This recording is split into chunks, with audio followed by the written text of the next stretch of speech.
Hello. When you're at your wit's end, when you feel that all is lost and there is nothing left, and you feel this is it, I'm done, there's nothing more for me to do about it. That's it, my life is over now. I just want you to encourage you today that it is not over and don't ever give up. And I'm going to tell you a story of a person called David and what are the struggles he went through, one particular incident in his life, and how he did not give up and how he overcame that situation, and he just got great reward, double the reward of whatever he had lost in his life at that point of time. So this person is called David, and the story goes back to the ancient days where there were kings and there were tribes and Akkadian times. This David was a leader of a group of people, and there were about 300 men following him as a leader. So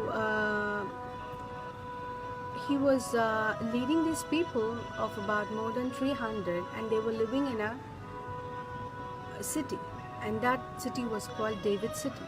So one day what happened, he and his men, all of them went out to be part of a battle and to be part of a war kind of, and they're leaving behind their children, leaving behind their wives, leaving behind their families, everything unguarded.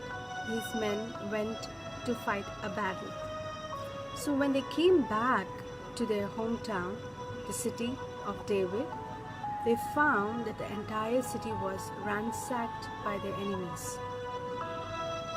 Their wives, each of the men's wives were taken as captives, children were taken as captives, and only the old people and invalid and people who don't matter to them were left behind, and matter to the enemies were left behind, and all their properties were destroyed, and gold and silver, everything was stolen.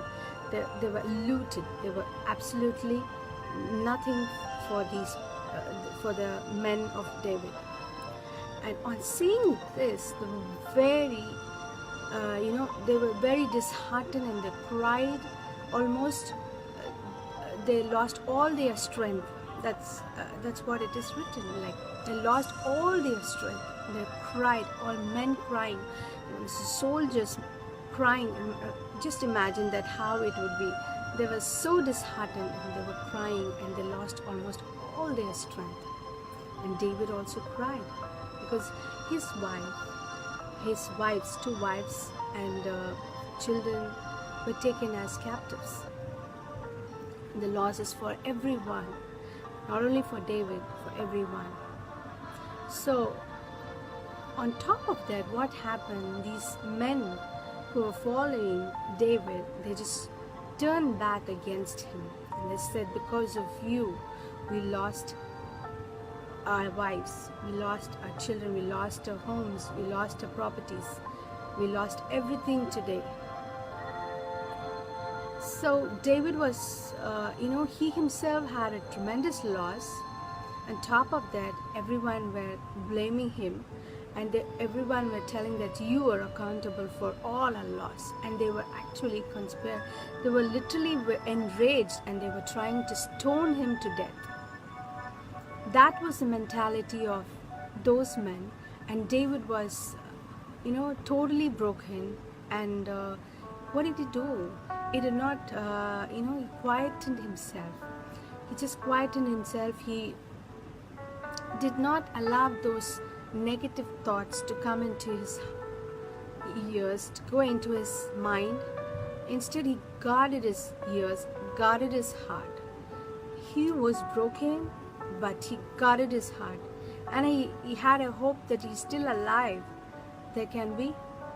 Something can be done about the situation.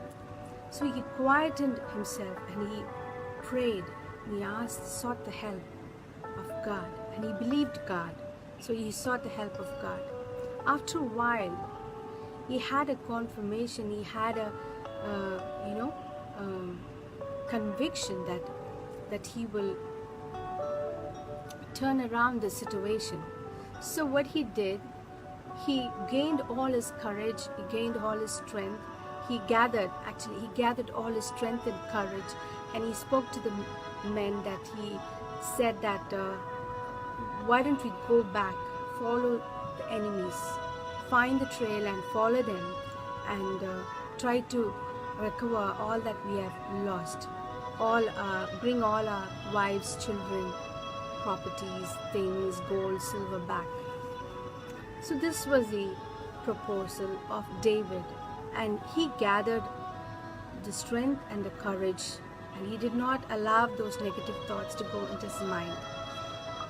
So he was having that hope. He did not give up. He was thinking, okay, I am alive, and I believe in God. Now what can I do? Let me try again. So he proposed this to the followers, the soldiers, the army people, the group of people, the warriors who are following him. And as a leader, he led them. So as they were going, they started out, they were on their journey to find the trail of the enemies. They were actually traveled for nearly 3 days. They were tired, they didn't have food, they were totally, exhausted. And 1/3 of the people with David were very tired. They said that they could not move forward anymore, that they had to settle down there. So 1/3 of the people who came with David, they actually literally did not move from there, from a point. So these people pursued further. David and his few others, they pursued further. They just, moved in the track of the enemies, and on they continued, they traveled, even though they were exhausted. On the way, there's a verse that says that when you try, when you help yourself, heaven sends help to you. So when they were helping themselves, when they were not giving up, they were on their journey,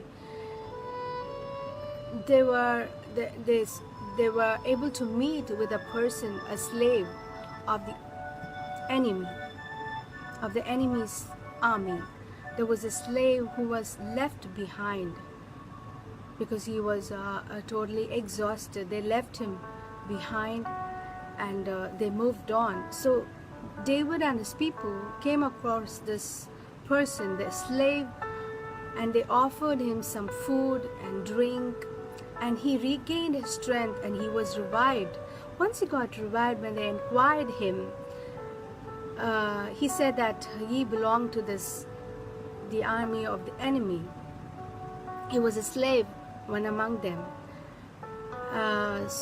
But they left him behind. So when David inquired which way they went, could you please show me the way?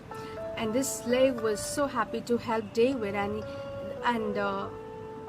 he showed them where the enemies were camping at that time. So when David and his people found the enemy's camp, they attacked them, they ransacked them, they looted them, they defeated them totally, utterly, and then brought back all that the enemy had. So you could imagine that David was traveling for 3 days, and he was exhausted, and his people were exhausted. And how did they go on to fight with an enemy who had so much energy?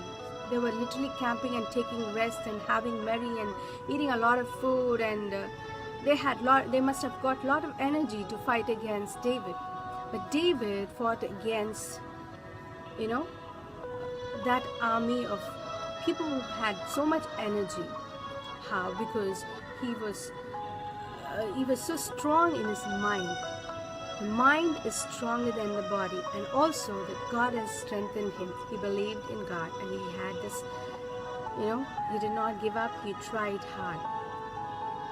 So when they actually looted out all that the enemies had that point of time, they not only took back all that they have, the enemy's army had taken from their city. They also gathered all that the enemies had already looted from the other people. So he had not only his portion, he had the portion of the enemies. So he had a double portion recovered back to him. What you see in the story, this is a great story of how to regain back, recover your losses, how to rise again, rise above your storms. Is like, he didn't, he did not give up. He tried, and he had faith in God. He had God. He believed in God. He had hope.